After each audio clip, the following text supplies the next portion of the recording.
ഇന്ന്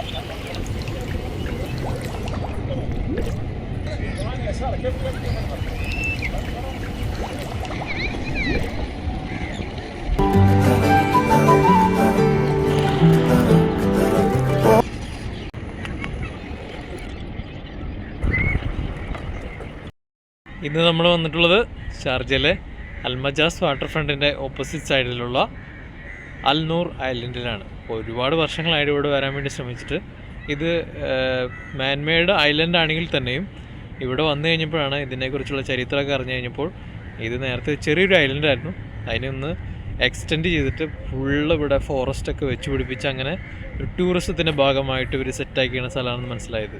എന്തായാലും സെറ്റാണ്. ഞങ്ങളൊരു 5 മണിയായ സമയത്താണ് ഇവിടെ വന്നത്. ഇപ്പോൾ ഏകദേശം സൂര്യാസ്തമിക്കാറൊക്കെ ആയി. ഒരുപാട് നല്ല കാഴ്ചകൾ. ശരിക്കും നമ്മൾ കൽബ ഫുജേറൊക്കെയാണ് മെയിനായിട്ട് പോകുന്ന സ്ഥലങ്ങളെങ്കിൽ തന്നെയും അങ്ങനെയൊക്കെ പോകുന്ന ആ ഒരു അറ്റ്മോസ്ഫിയർ നമുക്കിവിടെ കിട്ടുന്നുണ്ട്. അതാണ് ഇവിടുത്തെ ഏറ്റവും വലിയൊരു ഹൈലൈറ്റ് എന്ന് പറയുന്നത്. ശരിക്കൊരു ഫോറസ്റ്റിലൊക്കെ പോയിട്ട് നമ്മൾ എങ്ങനെയാണ് അങ്ങനെ ആ എക്സ്പീരിയൻസ് ഇവിടെ ഒറിജിനലി കിട്ടുന്നുണ്ട്. ആദ്യമായിട്ടാണ് നമ്മൾ ഷാർജയിലെ നൂർ ഐലൻഡിലേക്ക് പോകുന്നത്. ഇവിടെ ഒരു പ്രാവശ്യം ഞങ്ങൾ എല്ലാവരും ചേർന്ന് വന്നു കഴിഞ്ഞപ്പോൾ അന്ന് എന്തോ കാരണവശാൽ നമുക്ക് ഇവിടെ കയറാൻ പറ്റിയില്ല, അന്ന് എല്ലാവരും ഉള്ളതുകൊണ്ട്. അപ്പോൾ അതിനുശേഷമാണ് നൂർ ഐലൻഡിൽ എന്താണെന്ന് അറിയാൻ വേണ്ടിയിട്ട് ഇത് ജസ്റ്റ് കയറി. 35 ദിറംസാണ് നമുക്കതിന് ചാർജ് വരുന്നത്. പ്ലസ് 15 ദിറംസ് കൊടുക്കാൻ നമുക്ക് ബട്ടർഫ്ലൈ ഗാർഡൻസിലൊക്കെ കയറാം, അത് എക്സ്പ്ലോർ ചെയ്യാം. കയറി വരുമ്പോൾ തന്നെയുള്ള ഇൻ്റർഫേസിൽ കാണുന്ന കാഴ്ചകളാണ് ഇതൊക്കെ. ഇവിടുന്ന് റൈറ്റ് എടുത്തു കഴിഞ്ഞുള്ള കാഴ്ചയാണിത്. ഇവിടെ കുറച്ച് കഫേയും കോഫി ഷോപ്പൊക്കെ ഉണ്ട്. ഇവിടെയൊക്കെ നമുക്ക് കോഫിയൊക്കെ കുടിക്കാനുള്ള സൗകര്യം ഒരുക്കിയിട്ടുണ്ട്. അങ്ങനെ മനോഹരമായ കാഴ്ചകളൊക്കെ ഒരു വനത്തിൽ എത്തിയത് എങ്ങനെയോ അതേപോലെ തന്നെ അവർ ക്രിയേറ്റ് ചെയ്തിട്ടുണ്ട് ഈ ദ്വീപിനുള്ളിൽ തന്നെ. ഈ ദ്വീപിനെ കുറിച്ച് പറയുകയാണെങ്കിൽ ഇതൊരു ഐലൻഡ് തന്നെയായിരുന്നു. അത് വർഷങ്ങൾക്ക് മുന്നേ അതിനെ ഒരു ഒന്നുകൂടി എക്സ്പാൻഡ് ചെയ്തെടുത്താണ് എല്ലാ കാര്യത്തിലും. അപ്പോൾ അതേപോലെ ആൾക്കാർക്ക് വന്ന് വൈകുന്നേരം ഒന്ന് വിസിറ്റ് ചെയ്ത് നടക്കാനും മറ്റുള്ള കാര്യങ്ങൾക്കൊക്കെ ഒന്ന് റിലാക്സൊക്കെ ചെയ്യാൻ പറ്റിയ നല്ലൊരു ഏരിയ ആണ്. പിന്നെ അതിൻ്റെ ഉള്ളിലേക്ക് തന്നെ പോകുമ്പോൾ നല്ല പൂന്തോട്ടങ്ങളും അതിൻ്റെ ഉള്ളിലൂടെ നടക്കുന്ന കാഴ്ചകളൊക്കെ വളരെ മനോഹരമാണ്. വൈകുന്നേര സമയം കൊണ്ട് തന്നെ വെയിലൊക്കെ താന്നു തുടങ്ങിയ സമയമാണ്. അപ്പോൾ സഞ്ചാരികളുടെ ഒഴുക്ക് അത്ര കൂടുതലില്ല. വ്യാഴാഴ്ച കൊണ്ട് തന്നെ ആൾക്കാർ കുറവായിരുന്നു. വീക്കെൻഡിലൊക്കെയാണ് ഒരുപാട് ആൾക്കാർ വരുന്നത്. വൈകുന്നേരമൊക്കെ ഇതിൽ ലൈറ്റൊക്കെ ഇട്ട് കഴിഞ്ഞ് നല്ല മനോഹരമായ ദൃശ്യമായിരുന്നു ഞങ്ങൾക്ക് കിട്ടിയിട്ടുണ്ടായിരുന്നത്. അതിനുശേഷം നേരിട്ട് നടക്കുമ്പോഴും നമ്മുടെ റൈറ്റ് സൈഡിൽ നമ്മുടെ ദ്വീപിൻ്റെ വെള്ളമൊക്കെ വന്ന് തട്ടുന്ന സൗണ്ടൊക്കെ ഉണ്ടായിരുന്നു. ഇതും നല്ല പച്ചപ്പ് നിറഞ്ഞ നല്ല മനോഹരമായ സ്ഥലം തന്നെ. ഇതിലൊക്കെ നടക്കാനൊക്കെ നല്ല രസമാണ്. ഇത് ദ്വീപിൻ്റെ ഇടത് സൈഡത്തെ കാഴ്ചയാണ്.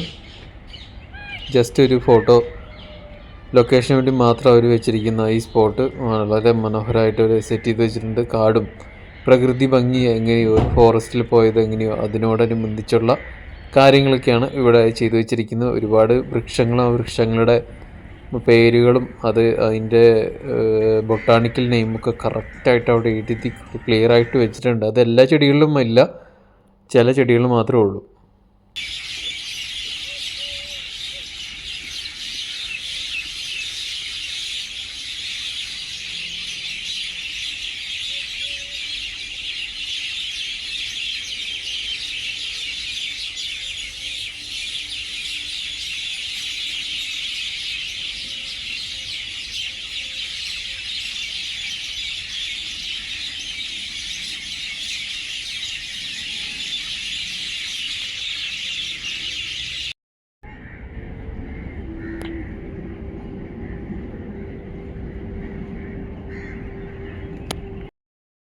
അങ്ങനെ ഞങ്ങൾ അൽ നൂർ ഐലൻഡിൻ്റെ കുറച്ച് ഭാഗങ്ങളൊക്കെ കറങ്ങിക്കണ്ട് ഒരു റെസ്റ്റ് ചെയ്യുന്നൊരു സ്ഥലത്തെത്തി. ഇങ്ങനെ കുറച്ച് നേരം വിട്ടിരിക്കാമെന്ന് വിചാരിച്ചു വന്നതാണ്.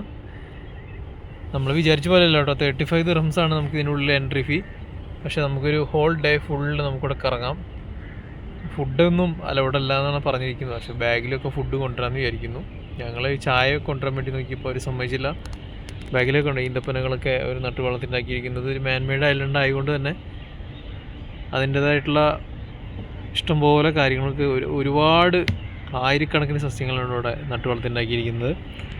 ഇവിടെയൊക്കെ ശരിക്കും നമ്മൾ ഫോറസ്റ്റിൽ എങ്ങനെയോ അതേപോലെയാണ് സെറ്റ് ചെയ്തിരിക്കുന്നത്. നമ്മളിരിക്കുമ്പോൾ തന്നെ നമ്മൾ 4 വശവും ഫുള്ള് നമ്മൾ അതിരപ്പള്ളി വാഴച്ചാലൊക്കെ പോയിട്ട് ആ പാർക്കിലൊക്കെ തുമ്പൂർമൊഴി പാർക്കിലൊക്കെ പോയിരുന്ന ആ ഒരു അനുഭവമാണ്. അപ്പോൾ ഇതൊക്കെയായിരുന്നു നമ്മുടെ അൽനൂർ ഐലൻഡിലെ കാഴ്ചകൾ. ഒരു 2 മണിക്കൂറൊക്കെ സ്പെൻഡ് ചെയ്യാൻ പറ്റിയ നല്ലൊരു സ്പോട്ടാണ്.